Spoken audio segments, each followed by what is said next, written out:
session. All right. Thank you very much. We'll resume the hearing. Mr. Chair, I want to thank everyone in particular for cooperating with us by being silent as we try to listen to all of this complex information. So we will resume, and I'll ask Ed Kirk to come up and share his thoughts with us. Thank you, Mr. Chairman. Edward W. Kirk, on behalf of John and Barbara Whayen. The reason everybody was so quiet is because they were falling asleep. You lawyers are used to that, though. I apologize to Bob Ahmed for keeping him up at night. This case, if one was a law school professor teaching zoning and planning, I think this would be one of those crackerjack final exam questions, because it's got a little bit of everything.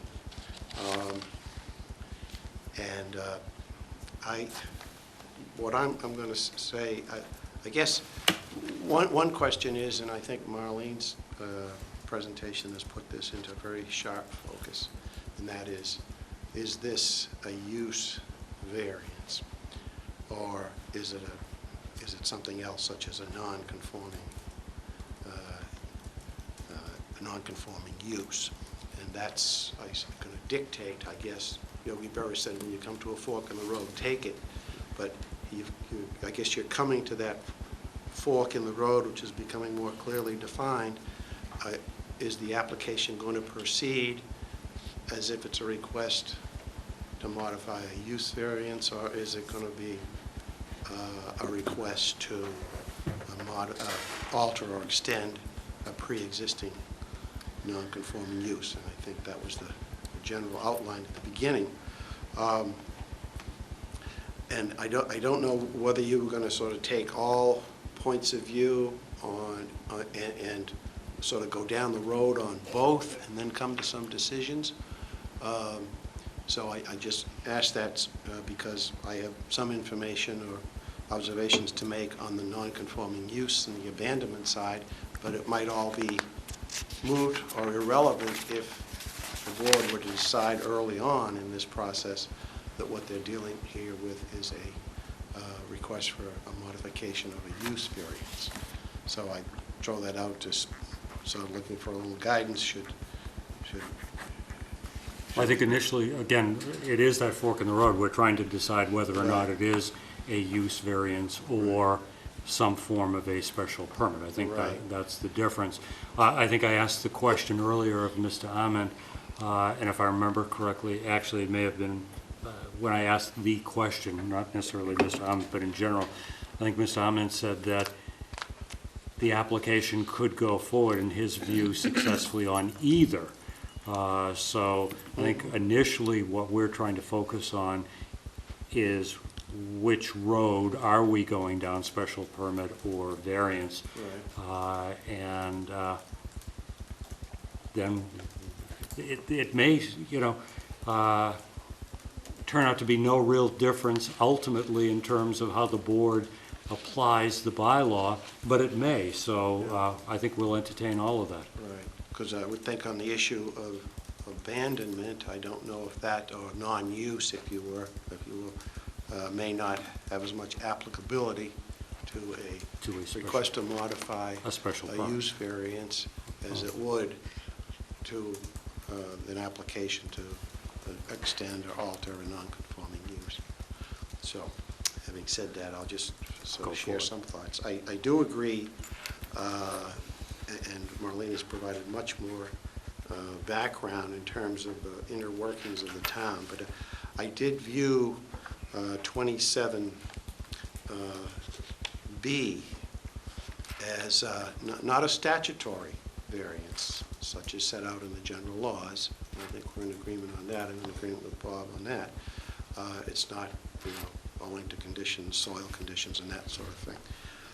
I view 27B, the way it was then written, as a little bit of a wild card. The general law said you can have special exceptions according to, certain guidelines. And I view that to mean that, in other words, you have to have, like you do now, in certain districts, certain things can be allowed, provided certain conditions are met, and the Board of Appeals is the deciding authority as opposed to matters of right. 27B doesn't do that. In the preamble, makes it clear that the Board of Appeals was sort of given very wide discretion to vary the kinds of uses that could take place in a district. It was a different time then, much more rural, and so people would come in and a fellow would say, well, I've got a barn out back, I'd like to sell some antiques, and didn't seem to be any problem, so they could vary the regulations for that district, which was set up just for residential use, and say, yeah, go ahead and run your little antique business in the barn. Of course, it was subject to some review, limited review, because they could impose a one-year limit. But it seems to me the only thing that the applicant had to do to keep it running was just to notify. It doesn't really call for a hearing and coming in again and getting it all over again. Just notice to abutters. So that really is in the nature of a variance, not taking a particular category of activity already established and then coming in and saying, can I do this? And it appears, and they do say, they use the term, a variance of Section 4. Then they call it by exception. But they were, in reality, varying the bylaw. In 63, there's been a new provision under 27, and that's 27H, where they start talking about non-conforming uses, but they don't say that there's no particular criteria for it. But I guess maybe to try to achieve some permanence for the machine shop at least, they came in and they asked for and were granted permission to use the present barn for a small machine shop, and in addition to present antique business located on Route 28. We could debate what that means. Was this 27H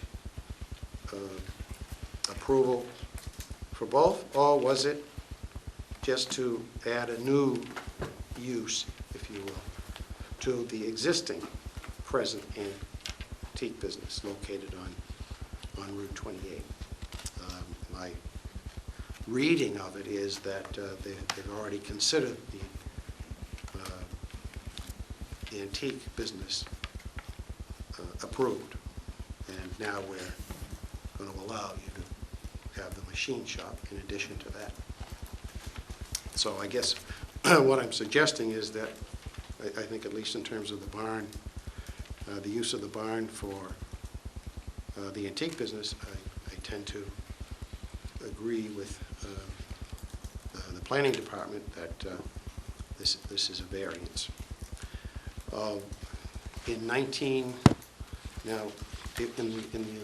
So then there'd be one set of standards by which the application would now be governed, if that were to be your finding, that indeed this was not a special permit in the ordinary sense, but it's an existing operative variance.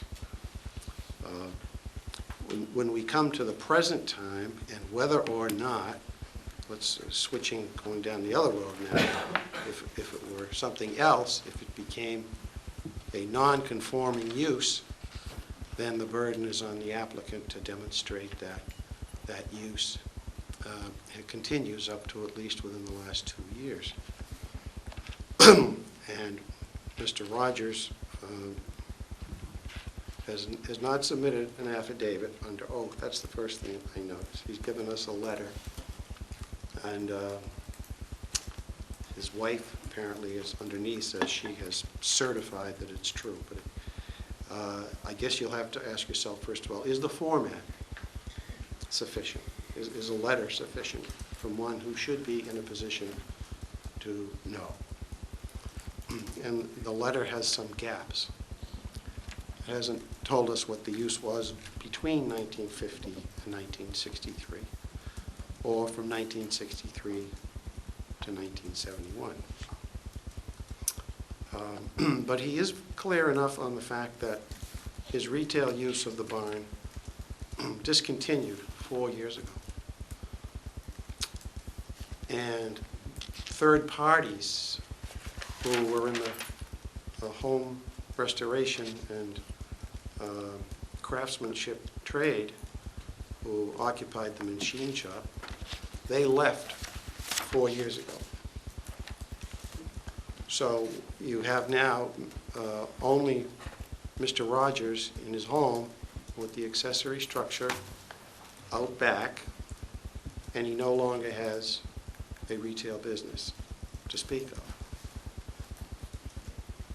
Mr. Ahmed has produced a letter from one customer to whom he sold 2 clocks in the year 2013.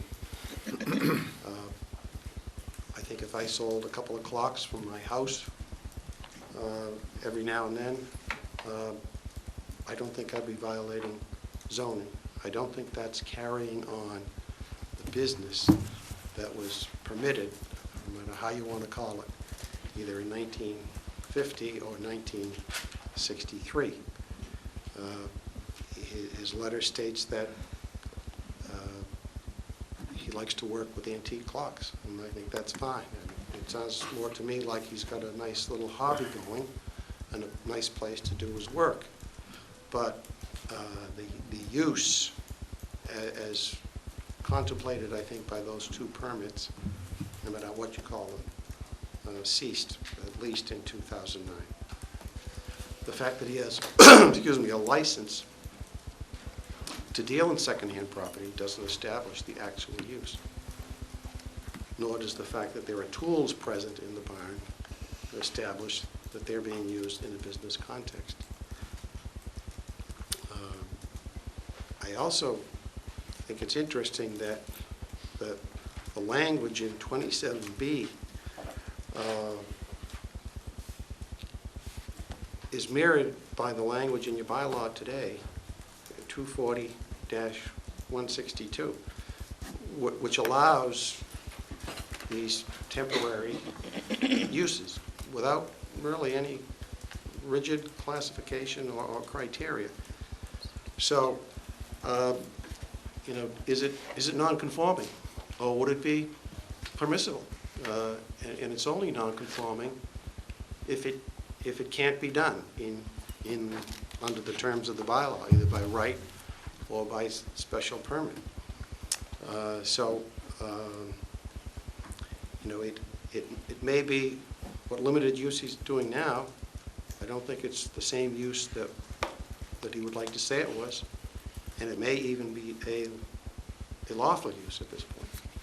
And that is not a springboard. That doesn't serve as a circumstance from which to modify a non-conforming use and start making all kinds of changes on your property which would not otherwise be allowed.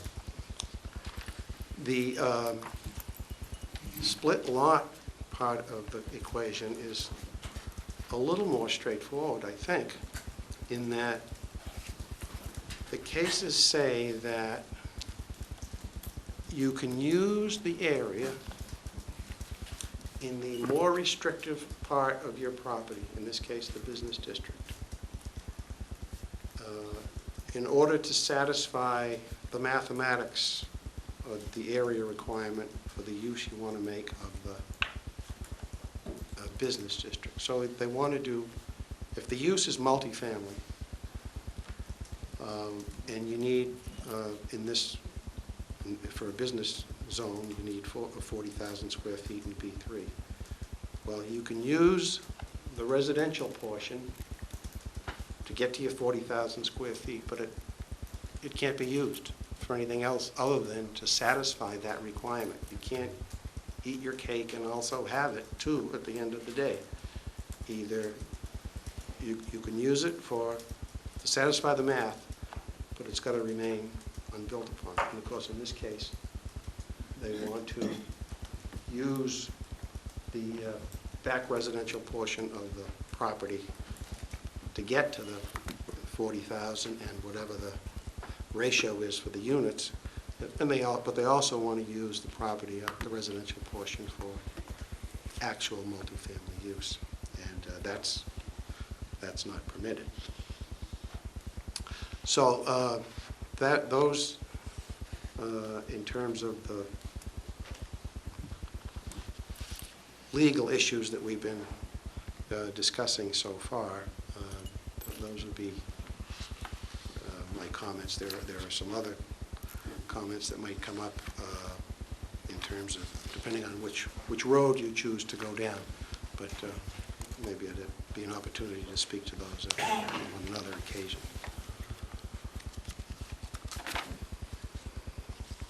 Any questions of Mr. Kirk? I do. Scott?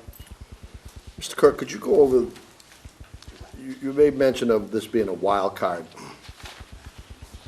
appeal or wild card case. Could you explain to me the meaning behind that? Yes. The board in 27B, the board was just given the widest discretion to allow a use to take place in a district where, by regulation, and in accordance with the uses allowed in that district, would otherwise not be able to take place.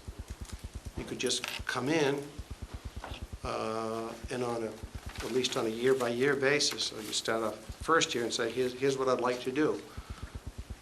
It's not allowed anywhere in the bylaw, but if the board looked over the situation and said, well, depending on the neighborhood and was it loud, was it going to be quiet, they could say, yep, we're going to let you do that, even though there's no place in the bylaw where it says you can. And of course, it was not, they were wise enough to make sure they had some control over it. And so they had this provision in there that was basically subject to some review, so that if neighbors complained and they got notice about it, they could come into the board and say, you've got to put an end to this. So that's what I mean. So, do you have an opinion on when that changed, the control over that situation changed, and what period of time that changed to present? Well, that's the strange part about it is that language still appears in your bylaw in 240-162, this temporary or conditional permit. It's still there. So if you had, at least that part of it. if you had to explain to me what the main body of your argument is, what would you say to me briefly? I mean, how would you explain what is the main issue that you're trying to convey? Okay, I'll go down two roads for you. One is I don't find much to disagree with about what Marlene has said, that how the town looks at this section and calls it a use variance, even if it was only a use variance created by the town of Falmouth, as opposed to one created by statute under the general laws. I think that's their view of it, and I think that's reasonable and that's rational, because they know that this provision is lurking in their past, and so they're trying to deal with it. With respect to if you're going down the other road, and I suppose... I'm going down your road. Okay. I need you to explain Right. to me why you think this shouldn't happen. So just in terms of technicality, without getting into the merits, I guess if you find it to be that a use variance is what was granted, and that they have to apply to modify that use variance, then, under the criteria applicable, I think they're limited to the barn. It's only the barn. They can't go to any other land. And they'd have to satisfy the intricacies of that section relating to use modification of use variances. If, on the other hand, it were to be, if the board came to a different conclusion and said, no, we think it's a non-conforming use, then I think whatever protection there was has been lost, and it's no longer a non-conforming use, and any use of that property now has to conform to the bylaw the way it's written. But I think in either case, if it's the variance process, they can't get outside the barn, and if it's a non-conforming use, even if you might find that it had not been abandoned, or I should say the protection hadn't been lost by non-use, they can't double dip on the area. And there are other, I guess, arguments to be made about, the plan and other standards and so forth, but that, for purposes of this discussion, I hope that answers you. So either way, you're prepared to submit that that it would be in excess. Either way, that it's not That it would exceed your proper. authority to grant either of these Okay. Thank you. applications. Thank you, Mr. Chairman. Yeah, could, the idea of building additional residential structures on the residential piece, can you beef up your arguments a little bit about as to how that is precluded? Well, for one thing, you can't have more than one dwelling on a lot. Now, there's an exception to that for multifamily use in specifically designated businesses. This is in a residential district. And so you can't infect the residential district. The residential district has to be, the regulations applicable to the residential district still have to be complied with. And it would be a violation of those regulations to put more than one dwelling on a lot. Then, of course, you have... But if one of those buildings is in fact being, due to this use variance, not used as a dwelling, does it count? Well, they're going to take the barn down and build two houses. Build two separate dwelling units. The barn goes. I can put the plan up. No, we're not going to, we're just going to deal with the legal arguments right Yeah. now. Okay. And, yeah, so that it would be a violation of that. And in addition, you also get back to the area question. If you want to use residential property for a single-family dwelling, you're going to have 40,000 square feet. And this would be putting two dwellings on 20, something less than 30,000 square feet.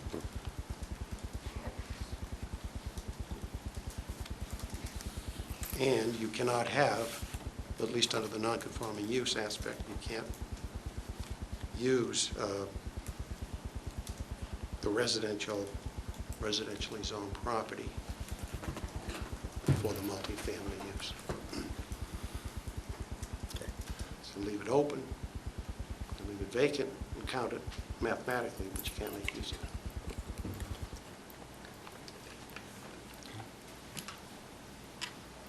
Anything else? No. Patty? I'm okay. Mark? All set. Had a couple. When you were talking about the period of abandonment or non-use, what period were you referring to? You were saying that there were gaps. You were saying that there was a 4-year. What are you specifically? Well, in his letter, Whose letter? Mr. Rogers, Okay. Yep. we are talking about Mr. Rogers in the neighborhood. He states that he's basically ceased using the barn for retail in 2009. Right. I guess what I'm asking is what statutory or regulatory period are you using? The 2-year And where's that found? in your bylaw. What section? Is that 2?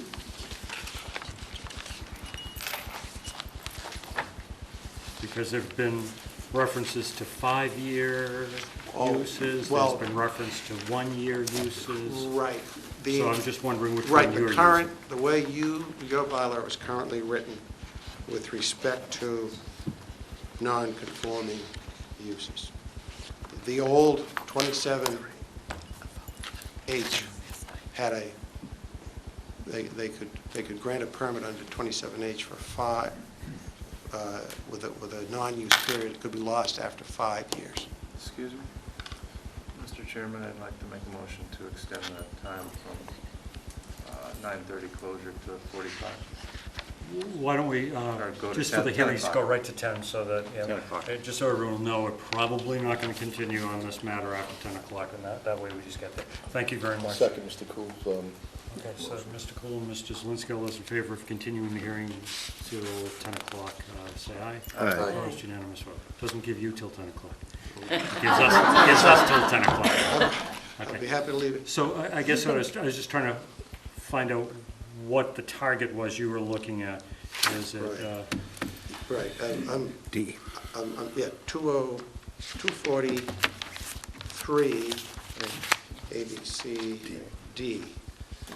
Any non-conforming use which has been abandoned or not used for 2 years or more loses the protection of subsection A. so the protection under 27H, you believe doesn't apply? We can, if the applicant's theory is that today he's a non-conforming use, then I would say that this section applies to 2-year statute.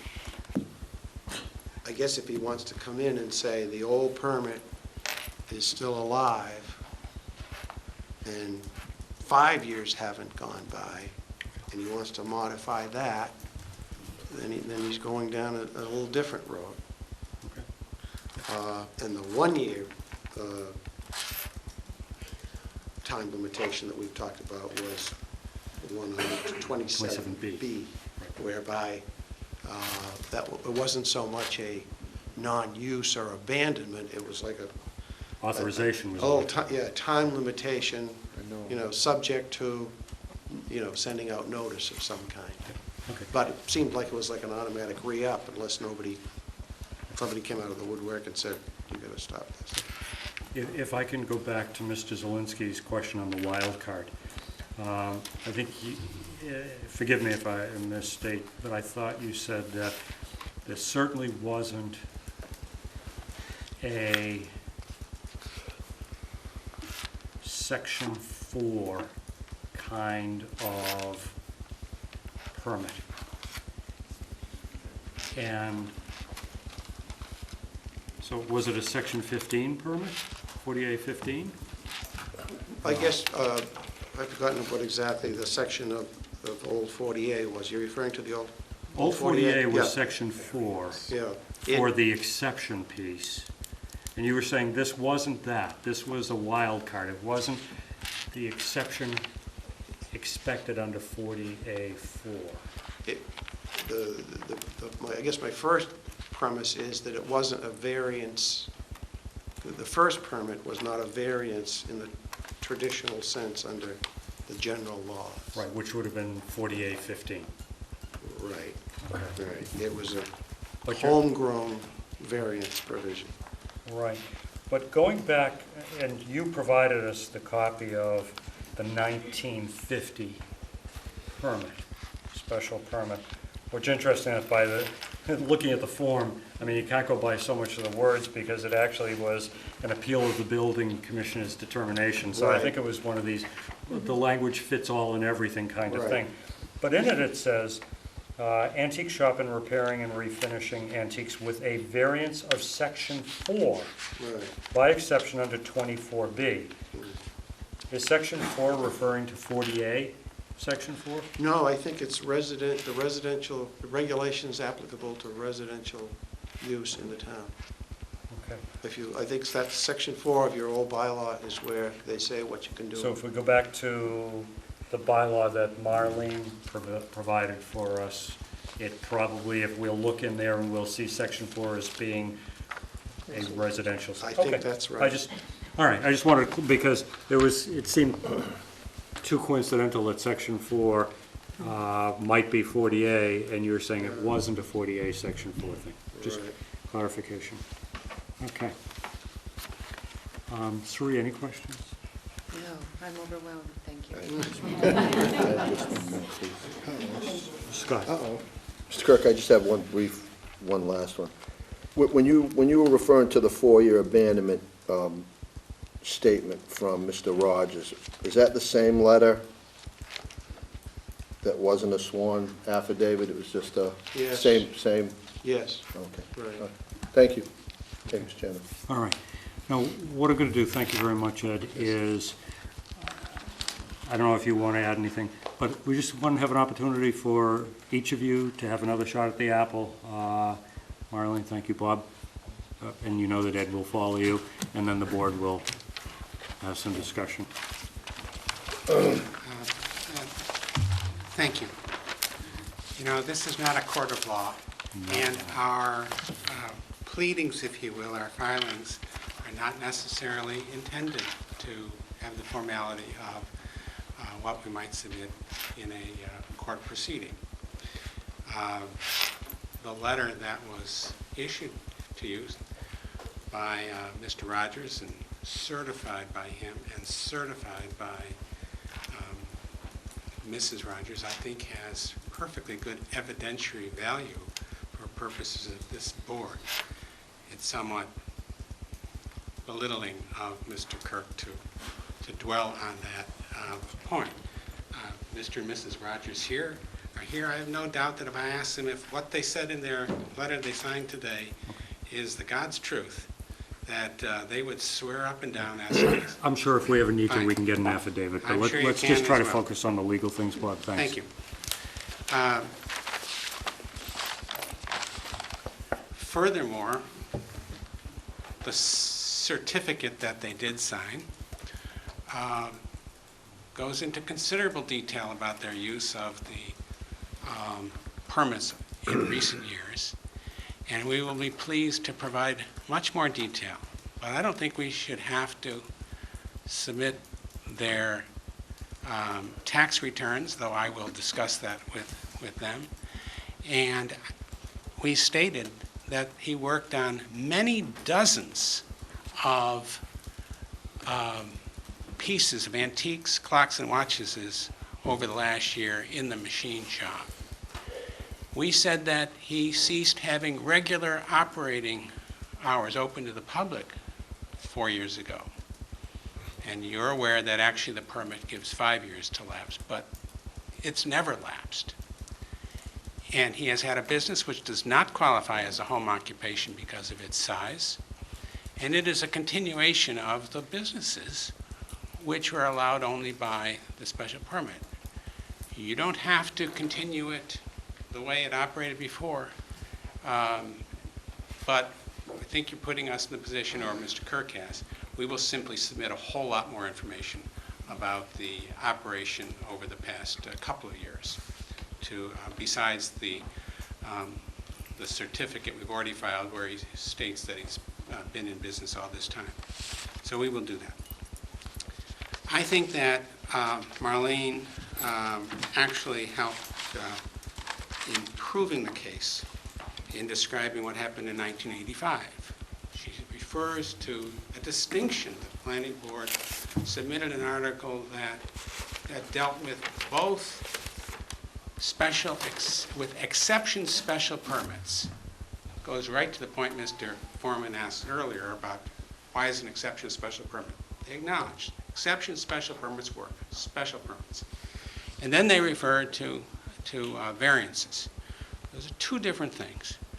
Now, why did they delete the special exception language? I don't know if we are going to get an answer to that. I doubt very much that they intended that those those exception special permits were not to be able to be changed.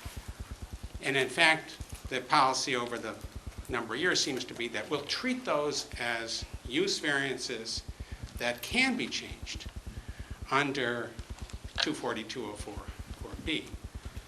But it's also quite possible that they realized that they didn't need to include exception special permits in a bylaw that was intended to deal with use variances, because there were special permits under Section 4 of the old zoning act, and there were use variances, as I said. And the town granted some use variances. I can't refer you to any particular one, but I'm quite sure that they did. And the town had permission to grant special permits, rather free-wielding, as Mr. Kirk says. But that's the case. The zoning board had the authority to grant special permits for almost anything if they decided it was a good thing. But it was a special permit. And the 1985 Planning Board may well have been saying, we already have a way of dealing with special permits, that is, with non-conforming uses that were allowed by special permit. And that would include all of those, because they became non-conforming when you no longer could grant that special permit. And that provision is section now numbered 243 of the zoning bylaw. That is a logical and probably correct interpretation.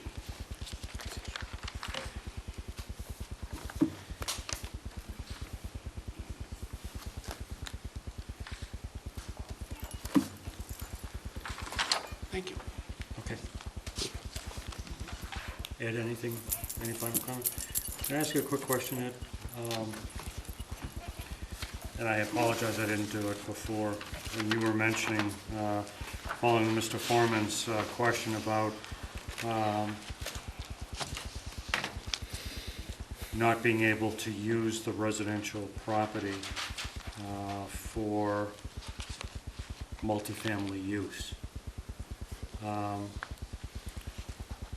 Can you explain what happened in Fieldstone condominiums?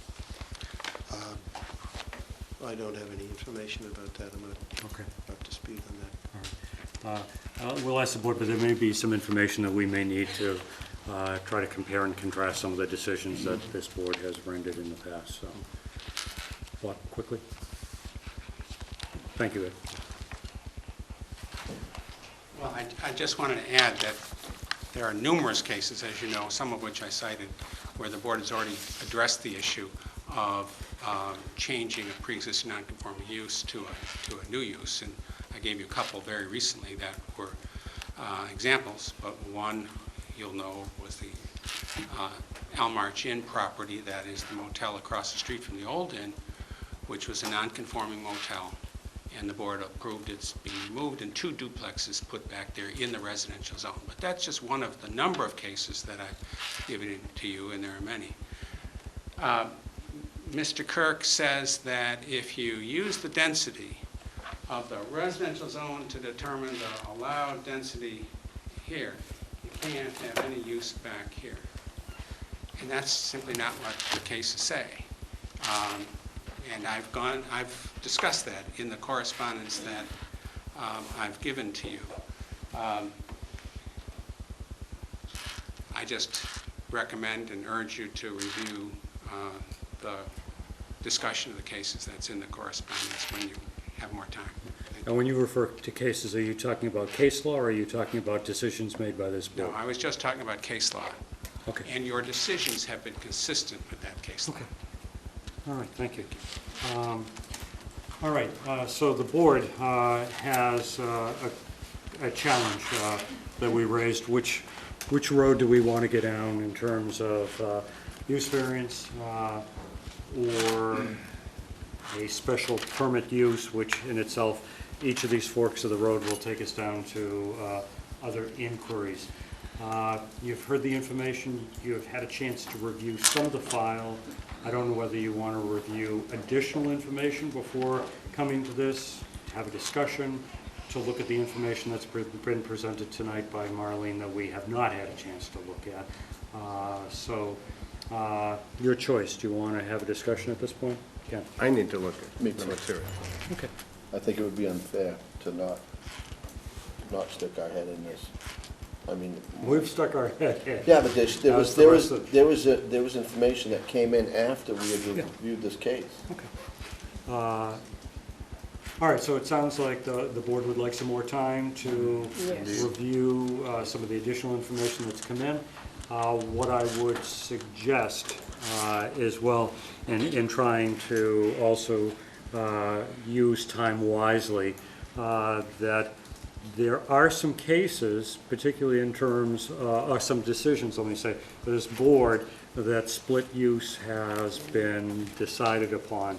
And it might be valuable for the parties that have expressed an interest here to compare and contrast some of those with, again, the volume of case law that has been presented. The ones that quickly come to my mind, and I hadn't thought of Elmarch Inn, which is one of them, but right next door we have what I guess was Chappie Realty, which I was referring to, I think, as the Fieldstone condominiums. We've got West Wind Cottages. And again, every one of these decisions we know this board makes that are not necessarily precedents. They stand on their own facts, but I think it might be valuable. We have Good Builders, Inc., which was, I think, the Nye property. We've got the Captain Hamlin House. So there are some right here in West Falmouth that might be interesting to see what the take on the applicability of the case law that has been provided to us would impact those decisions if they were to come about today.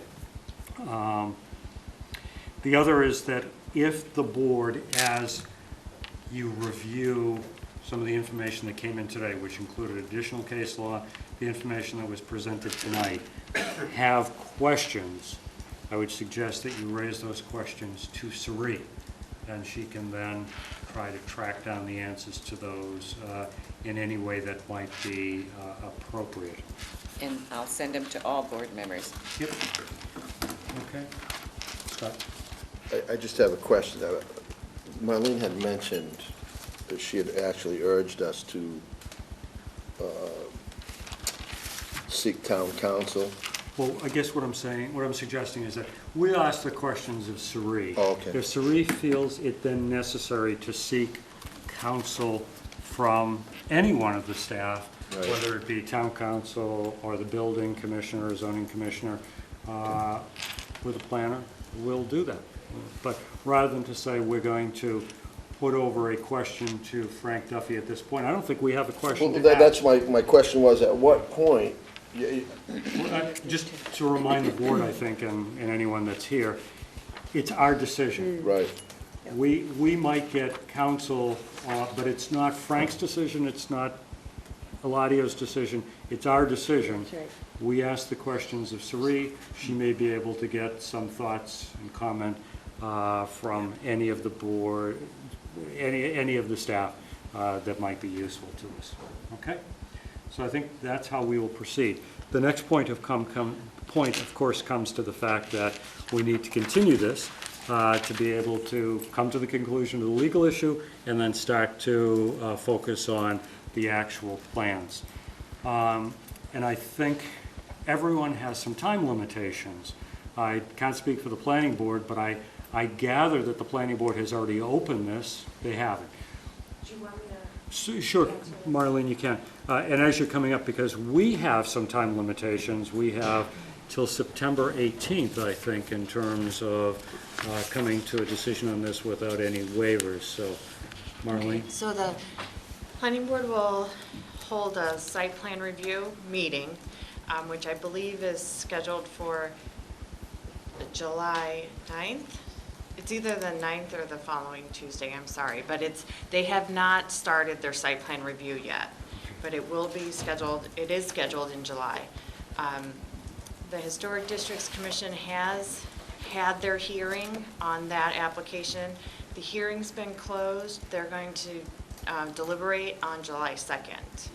So they didn't, unlike the planning board that wanted us to wait till after we made a decision, HTC has gone forward.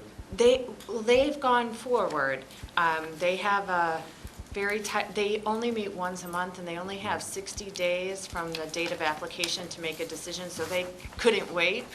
But it would still be very helpful to them to know if the residential area is available for building.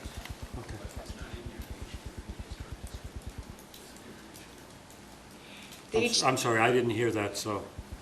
The HGC and the planning board would both like to know if, it would be good for me to be able to tell both boards if any of the residential land's available. Okay.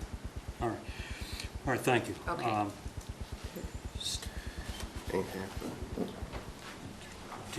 Steve Haddad, the applicant.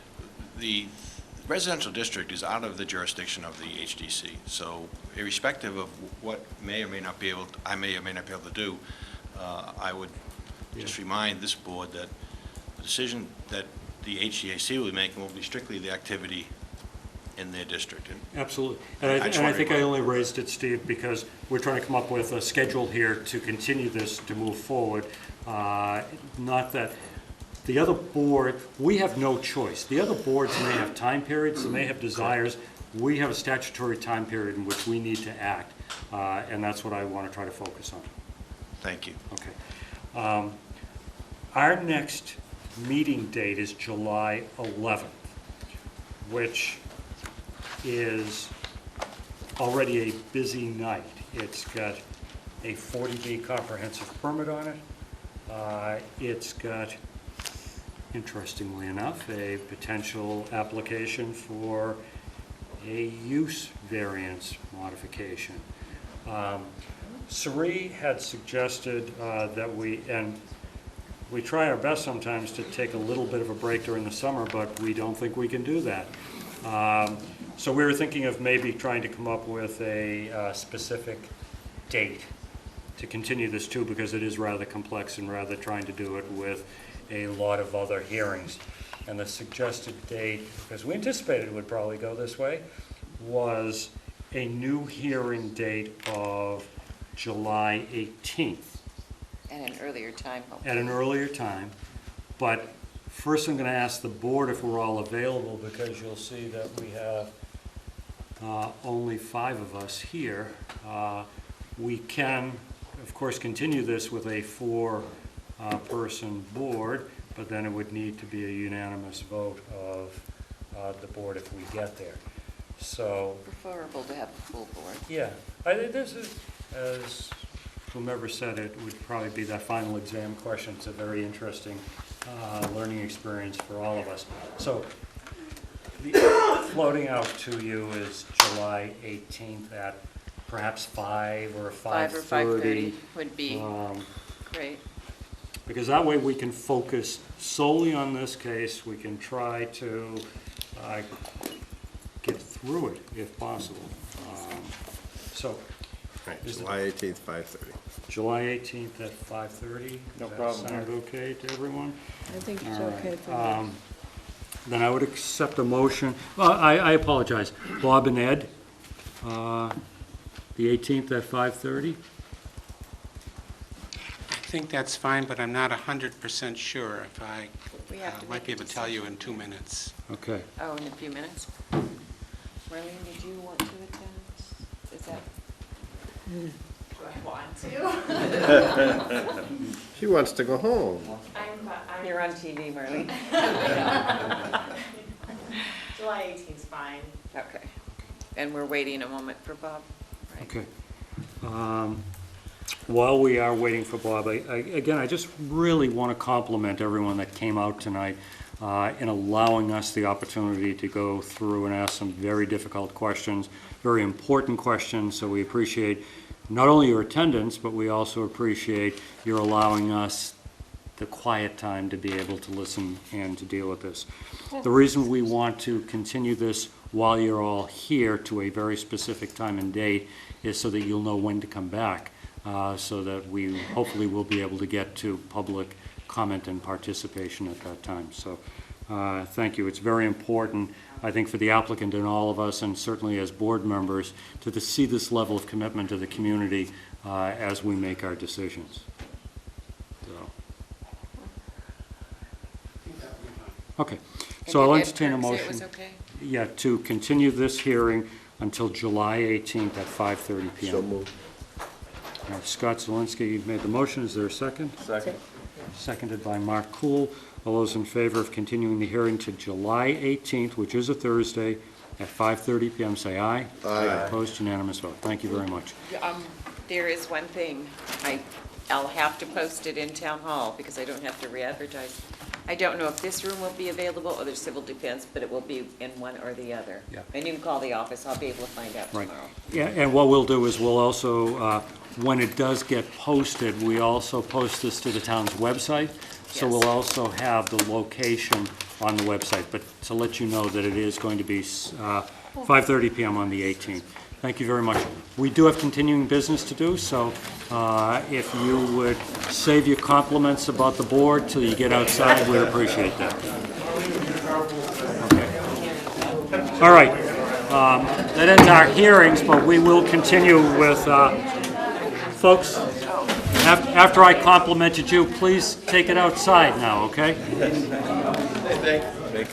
the minutes, you want to pass the minutes down? All right. Now, so the next item on our agenda is the approval of the minutes. Easy. We do have minutes of the open session of June 6th for your approval. Has everyone had the June chance? 6th or June 13th? 13th. June 13th. Approved minutes of June 6th, it says here. Should be the 13th. We've already approved the articles. 13th up there. Yeah, it says the 13th. Yeah, the 13th. Everyone had a chance to review? Yes, sir. Yes. Is there a motion to approve the minutes of June I make 13th a of the motion open to session? approve the minutes of June 13th. I'll second it. So we've a motion by Mr. Cool, seconded by Mr. And I'm not Zelinski, voting on it. and there's an abstention from Patty Johnson. All those in favor say aye. Aye. Opposed, unanimous vote with one Hold on abstention. to your gavel, get these guys. Can we do this briefly? I have given it to Gentlemen, everybody. gentlemen, please, thank you. Okay, the Except for Patty. next item, No, I'm better now. the next item Air conditioning. is, thank you, is not on the agenda, but it's something that came to us after the opportunity to post this on the agenda, and it is time sensitive. And this relates to Atria Woodbriar, the comprehensive permit that was approved back in 2009. Due to the fact that it is a comprehensive permit, we have to approve everything that's local, including the approval of a sign, which typically might be approved by the Sign review or select. the design review of the selectmen. So I think it's been passed out to all of you. It's a sign with LED lighting that takes into Hopefully consideration. LED. They're not quite sure, but it will be low lighting for the sign only, so it doesn't interfere any traffic or businesses. If you've been by, you'll notice it sort of mirrors the motif on the front of the building. Right. So, I think it's a very handsome sign. any questions? It's very big. How come it's so big? Well, it's To be relative to the building. exactly inappropriate, so it can be seen, because there's a lot of landscaping right there to enhance that whole area and kind of buffer. And it won't be 109, it'll be 92. This will be, He's an old man. yeah. So just Yeah, a but- quick question on, How can it be so big? I mean, you know, it's You, bigger this than is a this. comprehensive permit, you take over the approval. right. So we don't have any regulations we have to follow. Well, just a quick question on that. We gave waivers or exceptions to certain pieces of the bylaw. The sign, so does this also need an exception or a waiver to? You said this could be administratively approved, it was discussed at the hearing. Well, I think it can be. signage was. I think it can be administratively approved. I'm not arguing that. I'm just You saying. did discuss it at the thing, so I don't know, I don't have the whole file with me. So I don't know if it's a waiver that they expected to require, or if the language said, or anything relative to an exemption. Right. My only point is that we might want to, if the board's inclined to do this, to add the language Right. I'm that they're saying I being. don't know. Right. So I'm just saying, if necessary, that this, we would grant any exception Right. in Yes, approving because this. I don't know what the permit said. What's I know this? that we discussed it, Right. but I don't remember what the waivers were. No, that's fine. I think we're on the Yeah. same page here. I think so, it's just late. So the question is it too large for the board? Because, Well, it's just that I think it's very big, and I think the way the sign bylaw is written, all this other structure around it counts as part of the sign. So if we have sign bylaw that says it can only be a certain size, and I don't know what it is right now, I don't have the sign bylaw 8 with me. square feet. Yeah, this is a lot more than 8 square feet. Well, it's 8 feet long, and it's, 45 inches high, plus all the other structure around it. I mean, to me, it looks gigantic. it's 4 feet. Here's this stone wall is 25 feet. What do they classify that as, a monument Can you look sign? at the Yeah. whole plan? Can you look at the whole plan, because it's relative to the whole design Yeah, of well, the it's- building Yeah, I and the understand. landscaping? I understand that, but I'm looking at the sign. The stonework I you could understand, consider you landscaping. know, the size of the Yep. structure and the, you know, Jim everything Lane else. said that he would be more than happy to be here, and I Hmm? told him I didn't know how late in the evening it was, so it wouldn't be Yeah. required for him. sorry, Ken brought up a question, if I don't mind, if you don't mind my saying. Is the stonework considered part of the landscaping or part of the sign? The stonework, you could look at it either way. It doesn't require a permit. The sign itself is the advertisement of the establishment. The landscaping, the stone wall, it's strictly there to raise it up because of the landscaping around it. It is considered part of the landscaping. It's Not to not a- mention, it kind of gets it up off the ground a little bit, so nobody tags it either. So what's the sign of Yeah, you're the, not what's gonna- the size of the sign itself? It's about 45 inches by 90 inches, 96 It's like inches. 16 square feet. It is 96 by 45 inches.